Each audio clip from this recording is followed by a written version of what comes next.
Now we'll discuss about electromagnetic induction. What is electromagnetic induction? See, we know that when current flows through a conductor, then magnetic field is produced. Okay, means the flowing current produces magnetic field. Charge in motion produces magnetic field. So if current can produce magnetic field, can magnetic field produce current? This is our main purpose of this electromagnetic induction. So scientists tried to create current through magnetic field. Suppose I have a magnet, okay. So can I put a magnet in front of a coil, and because of the magnetic field, is it possible to get current? Okay. So Faraday was the first person who tried to do it. उन्होंने क्या try किया कि चलो एक coil को रख देता हूँ. Suppose this is a coil, close coil है. इस कॉइल के सामने में गैल्वेनोमीटर है. गैल्वेनोमीटर किस लिए है कि कॉइल में करंट फ्लो हो रहा है या नहीं हो रहा वो चेक करने के लिए. ओके. नाउ उन्होंने क्या किया, एक मैग्नेट को सामने रख दिया. तो मैग्नेट को अगर सामने रख देंगे तो क्या होगा, मैग्नेट से magnetic lines of force cut करेगा कॉइल को. ठीक है. तो अगर करंट फ्लो करने से मैग्नेटिक फील्ड प्रोड्यूस हो सकता है तो मैग्नेटिक फील्ड से करंट फ्लो होना चाहिए, लेकिन करंट फ्लो नहीं हुआ. ठीक है. बाद में उन्होंने क्या किया, चलो एक कॉइल रखा, उसमें एक बैटरी रखा और एक की रखा, और इस कॉइल के सामने में इसमें हम क्या कर सकते हैं, इसमें जैसे ही की को ऑन करेंगे तो इसमें एक करंट फ्लो होगा. ठीक है. और यहाँ पर मैग्नेट के जगह पे हम क्या कर रहे हैं, मैग्नेटिक फील्ड किस तरह से प्रोड्यूस कर रहे हैं, by flowing current through a coil. ठीक है. अभी क्या किया, ये दोनों कॉइल को आमने सामने रख दिया, ये एक लूप रख दिया इसमें. तो उन्होंने फिर क्या किया, हमको पता है कि अगर करंट फ्लो करता है तो इसका एक्सिस में मैग्नेटिक फील्ड बनेगा. ठीक है. इस तरह से भी मैग्नेटिक फील्ड बना सकते हैं ना. मैग्नेटिक फील्ड कैसे बन सकता है, by keeping a magnet in front of the coil, closed coil, और हम एक करंट लूप में करंट फ्लो करके भी मैग्नेटिक फील्ड बना सकते हैं. तो उन्होंने ये ट्राई किया, फिर भी उन्होंने पाया क्या कि नहीं, इसमें करंट फ्लो नहीं हो रहा. ठीक है. उन्होंने बार बार ट्राई किया, उनको लगा कि यस, जब करंट से मैग्नेटिक फील्ड बन सकता है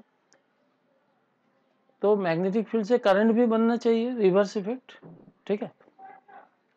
तो जब ये नहीं हुआ, उन्होंने एक चीज देखा कि जब ये की को ऑन कर रहे हैं ना, तो ये निडल थोड़ा सा जार्क दे रहा, थोड़ा सा निडल में जार्किंग आ रहा. या फिर की को जब ऑफ कर रहा तभी भी निडल थोड़ा जार्किंग हो रहा. निडल का जार्किंग ऑफ दिस निडल का हिलना मतलब क्या है, कुछ करंट फ्लो हो रहा. तो guided by this observation, when the key is pressed, when the key is on or key is off, at that point of time there is a little bit of current flowing in this circuit. ठीक है. तो उनको फिर लगा कि yes, कुछ तो ऐसा हो रहा है, जब की को ऑन करते हैं तब करंट फ्लो कर रहा, की को ऑफ कर रहे तब करंट फ्लो हो रहा. तो उनको लगा कि चलो, जब की को ऑन कर रहे तो क्या अचानक इस सर्किट में करंट जीरो से सम वैल्यू आई बढ़ रहा. ठीक है. या फिर की को जब ऑफ कर रहे तो करंट मैक्सिमम से जीरो हो गया, उस समय यहाँ पर करंट फ्लो हो रहा. फिर बाद में उन्होंने बोला अच्छा ऐसा है, ठीक है, तो हम क्या करेंगे, इसका करंट को हम वेरी करेंगे. तो करंट वेरी करने के लिए क्या रास्ता है, हम एक वेरिएबल रेजिस्टेंस रखते हैं, रियोस्टेट. रियोस्टेट क्या है, वेरिएबल रेजिस्टेंस. तो इसमें अगर मैं इसको ऐसे ऐसे चेंज करूं तो इस सर्किट में क्या होगा, रेजिस्टेंस चेंज हो जाएगा, है ना. ये तो वोल्टेज सोर्स है, रेजिस्टेंस चेंज हो जाएगा तो सर्किट में करंट चेंज होगा. तो जब तक तुम ये रियोस्टेट में रेजिस्टेंस चेंज करोगे ना, तब क्या होगा, तब तक ये करंट फ्लो होने लगता है। मतलब as long as this current is varying in this loop, we get a current in this loop. ठीक है, जैसे ही मैं स्टॉप कर दूंगा, करंट को इधर चेंज करना बंद कर दूंगा, तो इधर कोई भी करंट फ्लो नहीं होगा, कुछ भी करंट इसमें नहीं फ्लो होगा। क्लियर? फिर बाद में उनको तो ये क्लियर हो गया कि मैग्नेटिक फील्ड क्या हो रहा, जब मैं ये रियोस्टेट से जब करंट इस सर्किट में चेंज कर रहा हूं तो हो क्या रहा है, इस सर्किट में करंट वेरी हो रहा। करंट वेरी करने से क्या होगा, इसका जो मैग्नेटिक फील्ड है वो मैग्नेटिक फील्ड वेरी हो रहा है। मैग्नेटिक फील्ड अगर चेंज होगा तो ही ये करंट फ्लो होगा। ठीक है, ये जो फिनोमेना है कि एक मैग्नेटिक फील्ड के चलते दूसरे लूप में करंट फ्लो होना, इलेक्ट्रिक इफेक्ट को लेके आना, इसको क्या कहा जाता है, electromagnetic induction. That is the electric current we can produce by changing magnetic field. बाद में उन्होंने इसी एक्सपेरिमेंट को दूसरे तरीके से भी किया कि चलो करंट वेरी करके मैग्नेटिक फील्ड वेरी कर सकता हूँ, और दूसरे तरीके से भी कर सकता हूँ। कैसे कि मैं अगर मान लो कि एक नॉर्थ पोल को, अगर एक मेरे पास एक मैग्नेट है नॉर्थ साउथ, इसको अगर मैं सामने तरफ लेके आऊंगा तो क्या होगा, magnetic lines of force change होगा। सामने आने से क्या होगा, ज्यादा से ज्यादा लाइंस ऑफ फोर्स इस कॉइल को कट करेगा, देन करंट विल फ्लो। तो as long as you move the magnet towards the close coil, there is a current flow. Similarly अगर इस मैग्नेट को मैं अवे लेके जाऊंगा, तभी भी number of lines of force जो इस कॉइल को काट कर रहा है वो कम होते जाएगा। ठीक है, तभी भी इस कॉइल में करंट फ्लो होगा। ठीक है, तो ये जो फिनोमेना है, ये जो इवेंट है कि if we change the magnetic flux, if we change the magnetic field, then we get a current in a close loop. इस फिनोमेना को क्या कहा जाता है, इलेक्ट्रोमैग्नेटिक इंडक्शन। ठीक है, ओके। सो फैराडे ने ये कंक्लूड किया कि for electromagnetic induction two conditions to be satisfied. So electromagnetic induction के लिए दो कंडीशन चाहिए। What are this condition? एक, the number of magnetic lines of force should cut the plane of the coil. ठीक है, so number of electric lines of force या number of magnetic lines of force, magnetic field बन रहा है ना, magnetic lines of force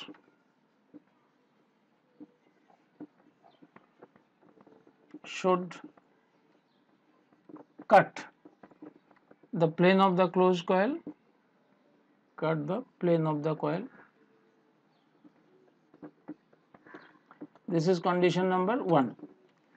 And second, the most important condition is, खाली ये condition होने से नहीं होगा। अगर ये condition satisfy होने से EM इंडक्शन होता तो स्टैटिक मैग्नेट के चलते करंट फ्लो हो सकता था, लेकिन this is not the only condition.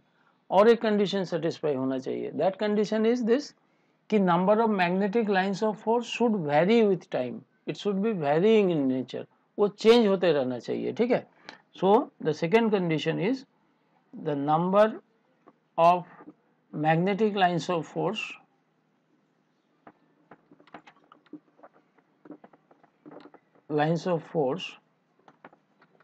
should vary with time, should vary with time.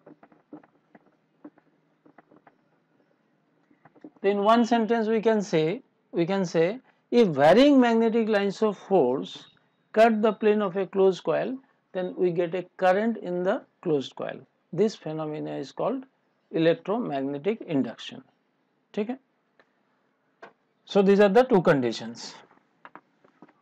Now जब भी कोई हम लोग इस तरह का इवेंट निकालते हैं तो फिर उसका क्वांटिटेटिव एनालिसिस होता है। क्वांटिटेटिव एनालिसिस मतलब अभी तो इलेक्ट्रोमैग्नेटिक इंडक्शन होता है, तो अभी कितना इलेक्ट्रोमैग्नेटिक इंडक्शन होगा? अगर इस क्लोज कॉइल में कुछ करंट फ्लो हो रहा तो इसमें ईएमएफ पोटेंशियल ड्रॉप हो रहा, पोटेंशियल डिफरेंस जनरेट हो रहा। सो कितने करंट फ्लो होगा इस लूप में, वो कौन कौन सा फैक्टर के ऊपर डिपेंडेंट है, ठीक है। इसके लिए फैराडे ने एक एक्सपेरिमेंट किया। तो there are two famous laws of Faraday, we call it Faraday's first law and Faraday's second law. What is the first law of Faraday?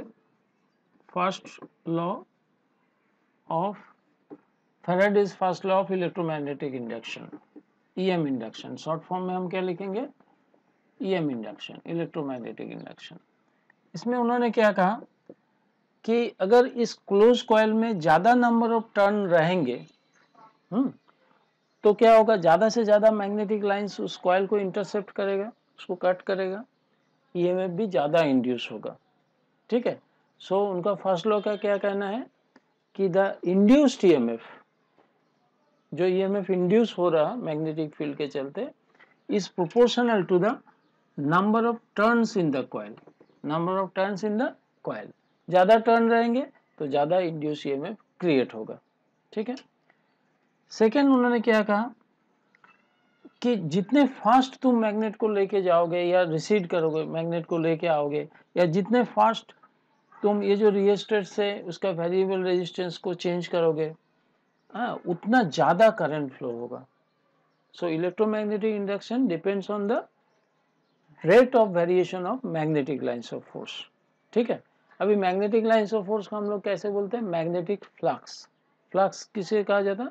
The number of lines of force cutting the plane of the coil, उसको क्या कहा जाता है? Total number of magnetic lines of force cutting the plane of the coil को क्या कहा जाता है? मैग्नेटिक फ्लक्स, ठीक है। सो उनका क्या कहना था कि सपोज ये मेरा क्लोज कॉइल है जिसमें गैल्वेनोमीटर है, ठीक है। तो सपोज मेरा जब टाइम टी था तो total number of lines of force 5 था। 5 से हम क्या डिनोट करते हैं? Flux, total number of magnetic lines. तो जब हम t प्लस डी टी में टाइम थोड़ा और बढ़ाया, डी टी टाइम बढ़ाया, तो मेरा क्या हो गया? ये डेल्टा 5 बढ़ गया।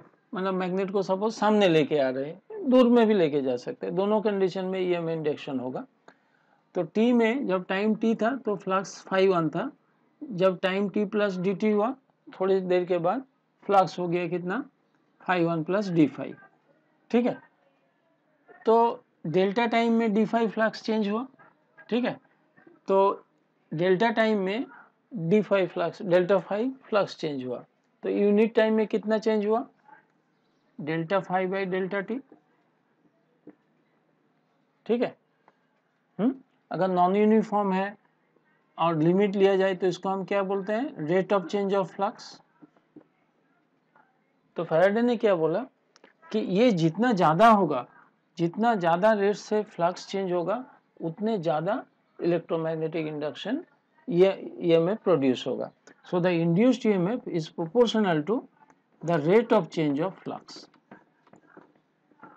क्लियर हुआ? अच्छा, इसमें ये जो ईएमएफ इंड्यूस होता है ना, इसका डायरेक्शन अपोज करता है। मतलब जैसे अगर मैं नॉर्थ पोल को सामने लेके जाऊंगा, इस तरह से सेकेंड कॉइल में इस तरह से करंट फ्लो होगा, वो नॉर्थ पोल को रेजिस्ट करेगा कि नॉर्थ पोल को आने नहीं देगा, ठीक है। तो द बैक ईएमएफ या जो इंड्यूस्ड ईएमएफ प्रोड्यूस होगा, उसका डायरेक्शन ऐसे रहता है, इसको अपोज करने वाला डायरेक्शन रहता है। इसके लिए हम क्या करते हैं? यहाँ पर एक नेगेटिव साइन पुट कर सकते हैं। नेगेटिव साइन क्या इंडिकेट करता है? The direction of induced EMF is opposite to the cause, जिसके कारण ये बना है, ओके। तो अभी हम क्या करेंगे? इन दोनों को अगर कॉम्बाइन करते हैं, दोनों फर्स्ट लॉ और सेकेंड लॉ को, हम बोल सकते हैं कि induced EMF is proportional to the number of turns into d5 by dt, ठीक है। अभी इस प्रोपोर्शनलिटी साइन को अगर हटाना है तो क्या करेंगे? एक constant n into d5 by dt। चलो, एक नेगेटिव साइन भी है अपना। नेगेटिव साइन केवल अपोजिंग नेचर को इंडिकेट करता है। तो ये चॉइस ऑफ यूनिट के ऊपर डिपेंड करता है। अगर तुम d5/dt टेस्ला मीटर स्क्वायर में लोगे, नंबर ऑफ टर्न्स को तो कोई यूनिट नहीं होगा, तो k का वैल्यू यूनिट ही होता है, तो k depends on the choice of unit, so d5/dt, so this is known as k is equal to 1.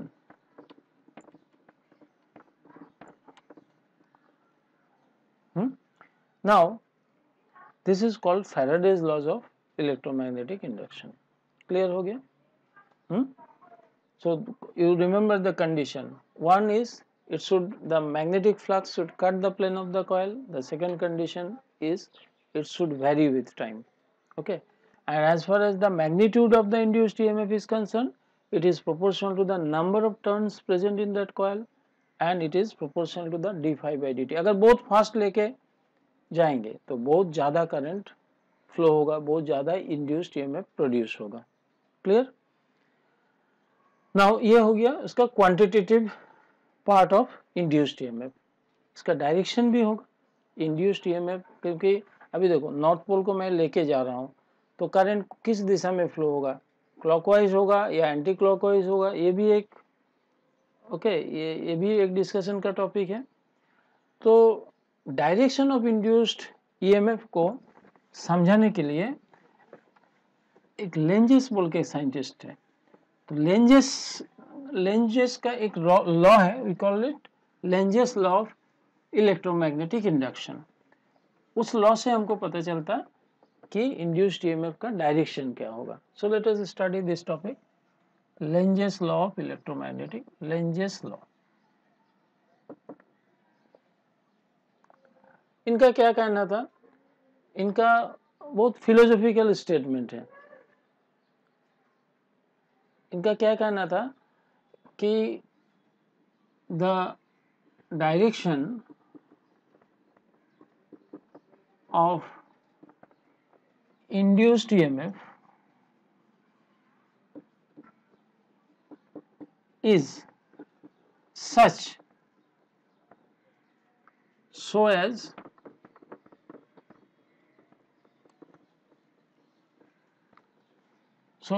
to oppose the very cause due to which it is produced.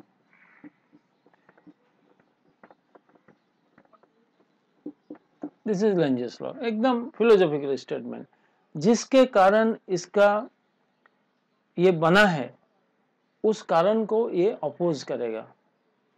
ठीक है, induced EMF इस तरह का होगा कि वो अपना जो जिसके रीजन से वो बन रहा उस रीजन को वो अपोज करेगा. जैसे इसको समझने के लिए हम ऐसा एक एग्जांपल लेते हैं. सपोज तुमने यहाँ पर एक नॉर्थ पोल को लेके आ रहे हो, एक क्लोज्ड लूप है, इधर गैल्वेनोमीटर है. चलो एमीटर से तुम क्या निकाल सकते हो, कितना करंट फ्लो हो रहा है. ठीक है, गैल्वेनोमीटर से पता चल जाएगा. तो अगर मैं नॉर्थ पोल को क्लोज कॉइल के तरफ लेके जाऊंगा तो कॉइल में करंट फ्लो होगा. लेंजेस का कहना क्या है कि अगर नॉर्थ पोल तुम सामने लेके आओगे ना तो इसमें करंट इस तरह से फ्लो होगा कि नॉर्थ पोल को आने नहीं देगा. Reason of current flowing is what, approaching north pole. तो इस कॉइल में ऐसे करंट फ्लो होगा कि नॉर्थ पोल को नहीं आने देगा. नॉर्थ पोल को नहीं आने देगा मतलब अगर कॉइल में करंट फ्लो होगा तो कॉइल का एक्सिस में मैग्नेटिक फील्ड बनेगा. ठीक है, तो ऐसे मैग्नेटिक फील्ड बनेगा कि ये नॉर्थ पोल को रिपेल करेगा. तो नॉर्थ पोल को रिपेल करने के लिए क्या चाहिए, ये सपोज कॉइल है, ये कॉइल है, कॉइल का एक तरफ नॉर्थ बनेगा एक तरफ साउथ बनेगा. अगर एक करंट कैरिंग लूप को कंसीडर किया जाए तो इसको नॉर्थ को नॉर्थ लिख दो, ऐसे इन लिख दो. ठीक है, एन जब अप्रोच कर रहा है तो इधर नॉर्थ पोल बनना चाहिए. नॉर्थ पोल बनना चाहिए मतलब क्या है, ऐसे. तो इसको मैं इस तरह से समझ सकते कि सपोज मेरा ये क्लोज कॉइल है. ठीक है, this is my close coil और ये मेरा नॉर्थ पोल अप्रोच कर रहा है ऐसे. ठीक है, तो अगर ये क्लोज कॉइल में करंट इस तरह से फ्लो करेगा कि सपोज इस डायरेक्शन में करंट फ्लो हो रहा, तो क्या होगा, along the direction of coil अगर मैं इसको घुमाऊंगा तो इस तरफ मैग्नेटिक फील्ड बनेगा। इंड्यूस्ड ईएमएफ के लिए जो करंट फ्लो हो रहा उसके चलते जो मैग्नेटिक फील्ड बन रहा क्लोज लूप में, उसका डायरेक्शन क्या होगा, इस तरफ। अगर इस तरफ हुआ तो नॉर्थ को रिपेल करेगा, नॉर्थ पोल को आने नहीं देगा, ठीक है। तो यानी ऐसा होगा। अच्छा, so this is the direction of induced current and direction of induced EMF। अगर मान लो कि मैं अगर मान लो साउथ पोल को लेके आ रहा हूं, चलो, या सपोज साउथ पोल को मैं रिसीड कर रहा हूं, केस 2, ये केस 1 था, नॉर्थ पोल वाज अप्रोचिंग। अभी ऐसे भी कर सकता हूं कि साउथ पोल को मैं एक्सिस से दूर लेके आ रहा हूं, तो साउथ पोल को ये आने नहीं देगा, है ना। आने नहीं देगा मतलब क्या है, इसको अट्रैक्ट करके रखेगा। तो अगर साउथ पोल रिसीडिंग है, इसको दूर लेके जाना चाहता हूं, तो एक इंड्यूस्ड ईएमएफ इस तरह का होगा कि उसको पकड़ के रखने की कोशिश करेगा, उसको अट्रैक्ट करने की कोशिश करेगा। So in this case the reason for induced EMF is the receding south pole. So receding south pole means what? This coil will, the current will flow in this closed loop in such a way so as to oppose the varicose due to which it is produced. वेरिकॉज क्या है, किसके कारण बना है, south पोल receding, ठीक है। तो south पोल को रिसीड नहीं होने देगा, यानी कि इसी डायरेक्शन में करंट फ्लो करेगा, ठीक है। तो या तो नॉर्थ पोल अप्रोच होगा तो भी ये डायरेक्शन में इंड्यूस्ड ईएमएफ होगा, साउथ पोल रिसीड करेगा तो भी इसी डायरेक्शन में इंड्यूस्ड ईएमएफ होगा, ठीक है। Now let us case consider the second case. So मैं सपोज ऐसे लेता हूं कि this is my closed coil और मैं साउथ पोल को लेके आना चाहता हूं, ठीक है। South pole is approaching the closed coil. तो साउथ पोल अगर अप्रोच करेगा तो साउथ पोल को रिपेल करने के लिए यहाँ पर क्या बनना चाहिए, साउथ पोल, ठीक है। तो साउथ पोल होना मतलब अभी सपोज ये मेरा कॉइल है और ये मेरा साउथ पोल जा रहा, तो साउथ पोल को अगर रिपेल करना है तो इधर साउथ होना चाहिए, उस तरफ नॉर्थ होना चाहिए, यानी कि कॉइल का मैग्नेटिक करंट ऐसा फ्लो होगा तो उस तरफ नॉर्थ बनेगा, इस तरफ साउथ बनेगा। So direction of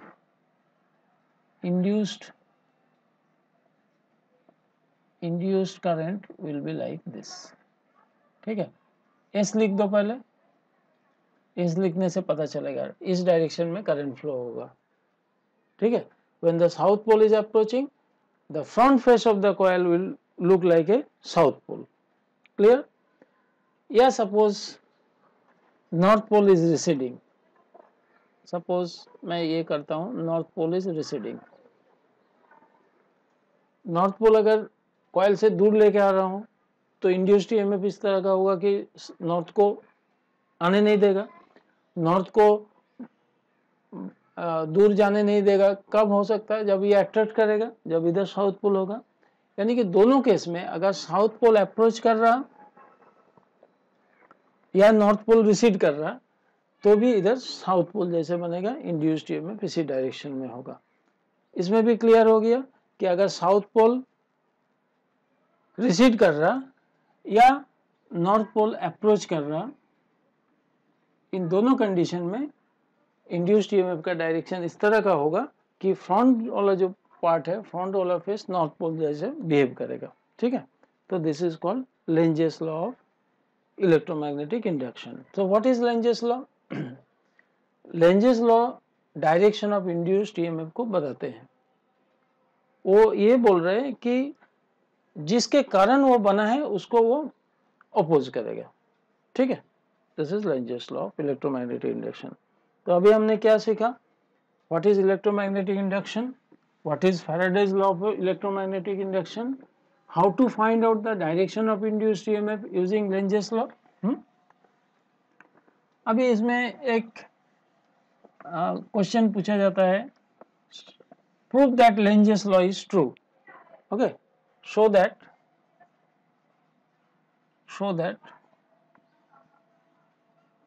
Lenge's law is true.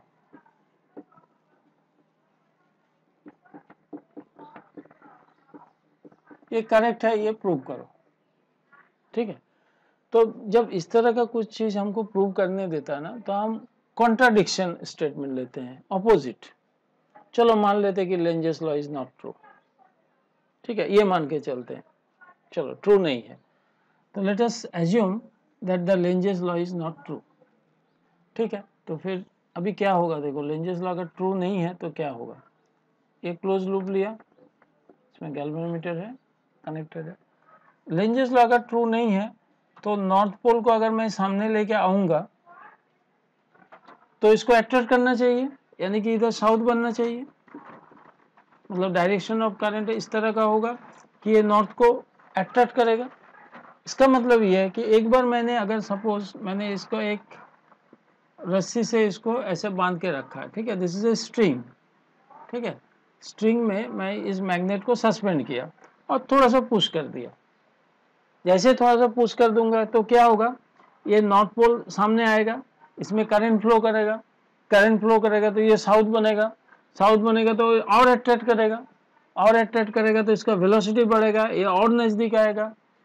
तो एक तरफ तो क्या है, मैग्नेटिक लाइन्स ऑफ फोर्स जो काट कर रहा वो भी वेरी कर रहा, और इसमें ऑटोमेटिकली करंट भी जनरेट हो रहा बिना कुछ किए।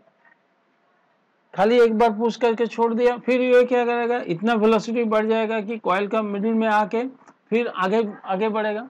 ठीक है, इस तरह से, तो फिर उसको अट्रैक्ट करेगा, फिर ऐसे वो ये जो मैग्नेट है ऐसे सिंपल हार्मोनिक मोशन एग्जीक्यूट करते रहेगा और इसमें करंट कंटिन्यूअसली फ्लो करने लगेगा। ठीक है, but this is against the law of conservation of energy. Law of conservation of energy क्या कहता है कि you can not create energy, you can transform energy but you can not create energy.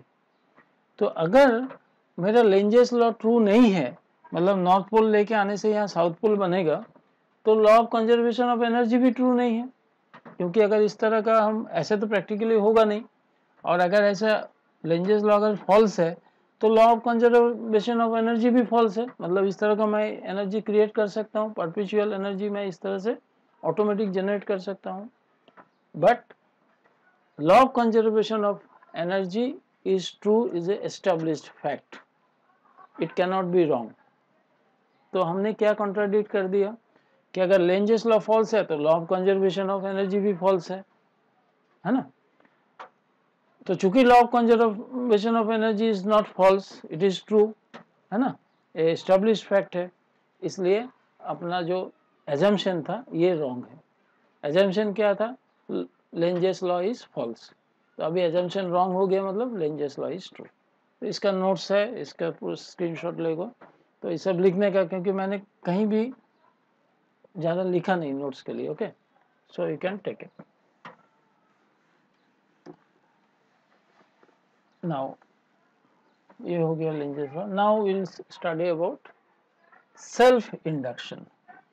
Self induction,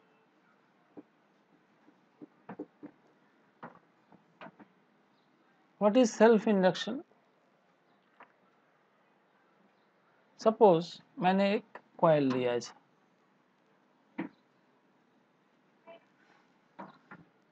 ठीक है, solenoid coil, तो मैं क्या किया, इसके अंदर इससे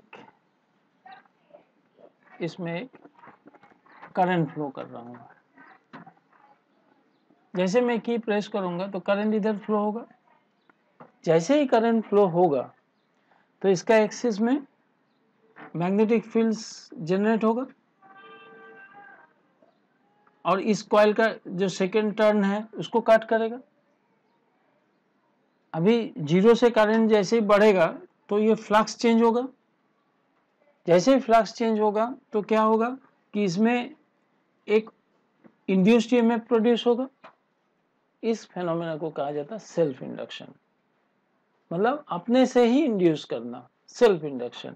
जैसे ही एक टर्न में प्रोड्यूस हो गया, ऑटोमेटिकली इसमें एक बैक ईएमएफ प्रोड्यूस हो जाएगा, जो करंट को तुरंत बढ़ने नहीं देगा, करंट को रेट ऑफ ग्रोथ को स्लो कर देगा। क्यों? बिकॉज अगर जितना ईएमएफ बनाया ना उसका एक ऑपोजिंग ईएमएफ प्रोड्यूस होगा ऑपोजिट डायरेक्शन में। सेल्फ इंडक्शन समझ में आएगा, है ना, कि because of the flow of current in one turn a varying magnetic lines of force cut the plane of the another turn where induced EMF gets produced. This opposes the growth of current. This phenomena of inducing अपने आप जो induce हो रहा, इसके लिए इसको क्या कहा जाता? Self induction. ठीक है, इसका हम एक सोलिनॉइड के लिए कोफिशिएंट ऑफ सेल्फ इंडक्शन कितना होता, कितना ईएमएफ होता है, L इंटू DI/dt, ये सब हम स्टडी करेंगे। Quantitative analysis of self induction कितना होना, व्हाट इज L, इंडक्टेंस क्या होता है, ये सब स्टडी करेंगे। ठीक है, now what is mutual induction? Another term is mutual induction.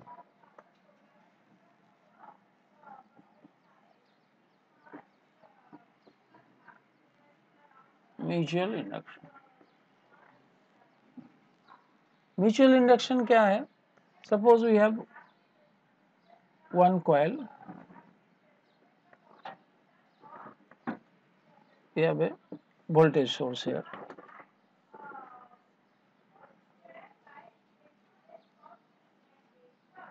ठीक है, and there is another coil,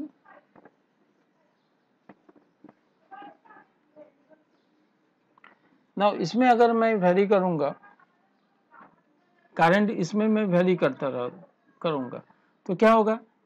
इसमें ईएमएफ इंड्यूस होगा। तो because of the flow of current the magnetic lines of force will be in varying nature, ये change होते रहेगा क्योंकि मैं करंट को वेरी कर रहा हूँ। एक कॉइल में वेरिंग करंट के लिए अनदर कॉइल में इंड्यूस्ड ईएमएफ हो जाना, इसको क्या कहा जाता है? Mutual induction. ठीक है, म्यूचुअल इंडक्शन। तो हमारे पास जो डिवाइस है we call it transformer. Transformer is based on the principle of electromagnetic induction. ठीक है, तो हम थोड़ा ट्रांसफार्मर भी देख लेते हैं, what is a transformer. Okay,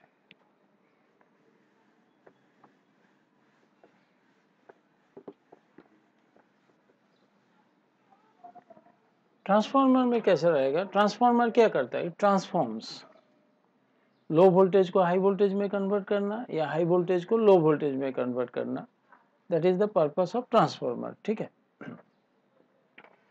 तो ट्रांसफार्मर एयर कोर ट्रांसफार्मर भी होता है और आयरन कोर ट्रांसफार्मर भी होगा। Okay, so will discuss detail about transformer, but यहाँ पर कैसे हो रहा देखो। सपोज ये मेरा एक कॉयल है, ठीक है, अभी तक तो हमने अल्टरनेटिंग करंट नहीं पढ़ा, बट से लेट अस से this is a alternating source of voltage. ठीक है, जिसको हमको चेंज करना है, जिसको ट्रांसफॉर्म करना है। तो जो सोर्स जिसको ट्रांसफॉर्म करना है, उसको जिस कॉइल के साथ कनेक्ट किया जाता है उसको क्या कहा जाता है? प्राइमरी। ठीक है, और जहां पर मुझे ट्रांसफॉर्म करके लेना है, आउटपुट लेना है, वहां पर क्या किया जाएगा?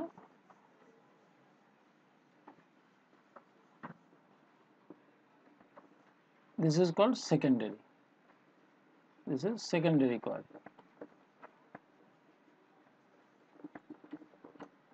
यहाँ पर मैं एक रेजिस्टेंस रख दूंगा, लोड रख दूंगा, तो मुझे I will get the output, this is a load.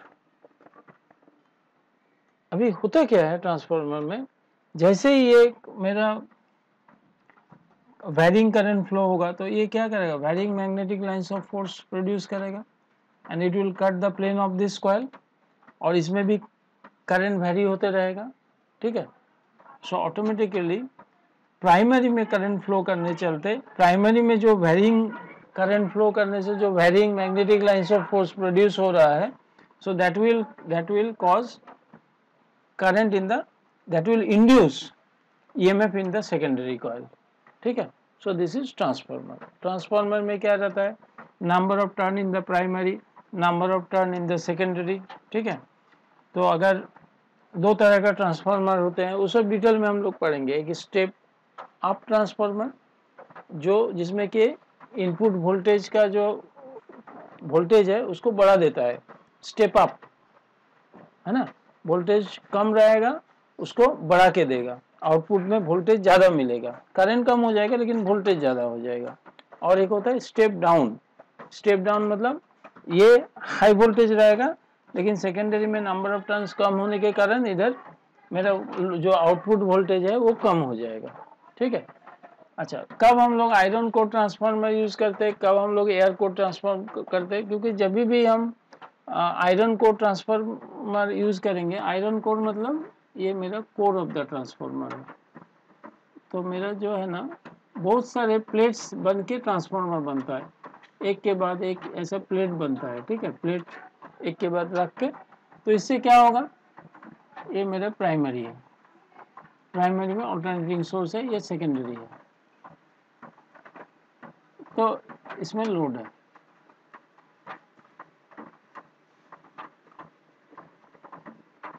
Iron core में क्या होगा कि फ्लक्स लीकेज नहीं होगा, मतलब एयर कोर में जो बाहर चले जाएगा, कट नहीं करेगा, ये सब नहीं होगा। इट गिव्स है परमेबिलिटी ज़्यादा होता है। परमेबिलिटी किसे कहा जाता है, the passage degree of allowance given to the passage of lines of force is called permeability.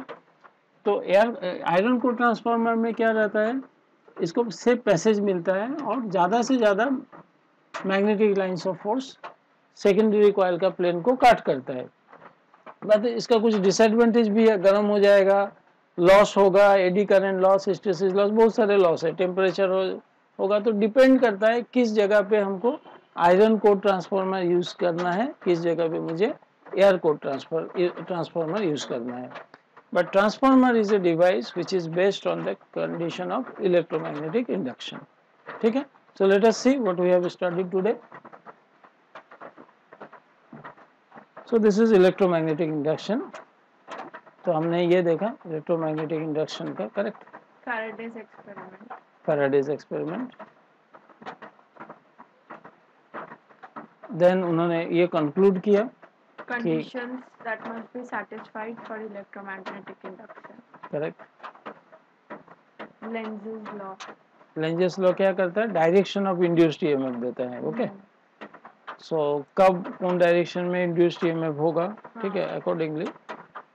अभी हमने जैसे एग्जांपल में हम लोग नॉर्थ पोल और साउथ पोल को रिसीव करके किया, वो हम ना करके मैं बैटरी में एक ऑल्टरनेटिव बैटरी में रियोस्टेट से भी वेरी करके कर सकता था। तो उस हिसाब से मैं हम कर पाएंगे कि अगर बैटरी का पोलरिटी चेंज कर दिया तो सेकेंडरी में इंड्यूस्ड ईएमएफ भी चेंज हो जाएगा, ठीक है, ओके।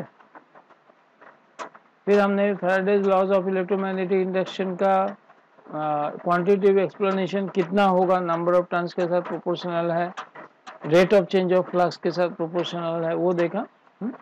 नेगेटिव साइन क्या इंडिकेट करता है, E is equal to minus ND5/dt। Negative sign indicate करता है कि induced EMF is opposite to the direction of the cause, ठीक है, जिसके लिए वो बन रहा है, in accordance with the Lenz's law. फिर हमने क्या देखा कि To prove that Lenz's law is true, with the method of contradiction. yes, by using the method of contradiction we proved that if Lenz's law is false then law of conservation of energy is false, which is not possible. Therefore our assumption was wrong, and this way we can prove Lenz's law, okay. then हमने क्या देखा, self induction क्या होता है, उसका एक example है, solenoid के लिए सेल्फ इंडक्टेंस कितना होगा, ठीक है, वो हम करेंगे कैलकुलेशन जब न्यूमेरिकल सॉल्व करेंगे, so will come to that, okay. Then हम लोग म्यूचुअल इंडक्शन भी देखा, फिर हमने ट्रांसफार्मर भी देखा। Transformer is based on the electromagnetic induction, okay. So that's all.